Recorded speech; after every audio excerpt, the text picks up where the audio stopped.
মুহম্মদ ইউনূস হয়েছে সবথেকে বড় স্বৈরাচার, সবথেকে বড় চোর, সবথেকে বড় ডাকাত, সবথেকে বড় সুদখোর। এই মোহাম্মদ ইউনূসকে তাড়ানো দরকার। এই মোহাম্মদ ইউনূসকে সর্বপ্রথম লাঠি পেটা করে দেশ ছাড়ানো করা দরকার। কি হালার পুত্রা, কি অবস্থা? এটাকে পয়লা কই এলো? তোরা যে স্বৈরাচার ধাওয়াইছোস ওইখান থেকে, 5ই আগস্ট যে স্বৈরাচারকে ওখান থেকে ধাওয়াইছোস, ধাওয়াইয়া কি লাভ হইলো তো গো? তোরা যে স্বৈরাচারকে ধাওয়াইয়া ওইখানে যে মুহাম্মদকে বসিয়েছিস, সেই মুহাম্মদ যে কত বড় স্বৈরাচার সেটা কি তোরা কখনো কল্পনা করেছিস? যদি কল্পনা করে থাকিস তাহলে তো খুবই ভালো, আর যদি না করে থাকিস সেটা এখন ভুক্তভোগী দেখ এবারে। দেখেছিস যেমন কর্ম তেমন ফল, দেখেছিস লাঠি তোদের ঘাড়েই পড়েছে।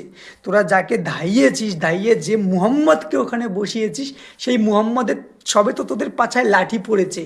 এরপরে যে আরও কত কিছু পড়বে সেটা দেখা শুরু কর। বুঝতে পেরেছিস? তোদের হাদিকে কে উড়িয়েছে? তোর হাদিকে ওই গেম বাজিয়েছে, যাকে ওই মুহাম্মদকে, যাকে যে তোরা বসিয়েছিস, স্বৈরাচারকে ধাইয়ে যাকে তোরা বসিয়েছিস, সেই মুহাম্মদ এই হাদিকে গেম খেলেছে। তার জন্যই তো হাদির বিচার দিতে পারছে না। তোরা কোন স্বৈরাচারের কথা কবি?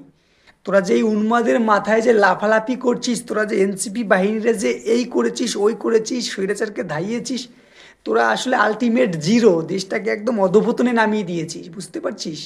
স্বৈরাচার ধাইয়েছিস, তাহলে এই যে এখন কি হচ্ছে। তোরা যদি দেশ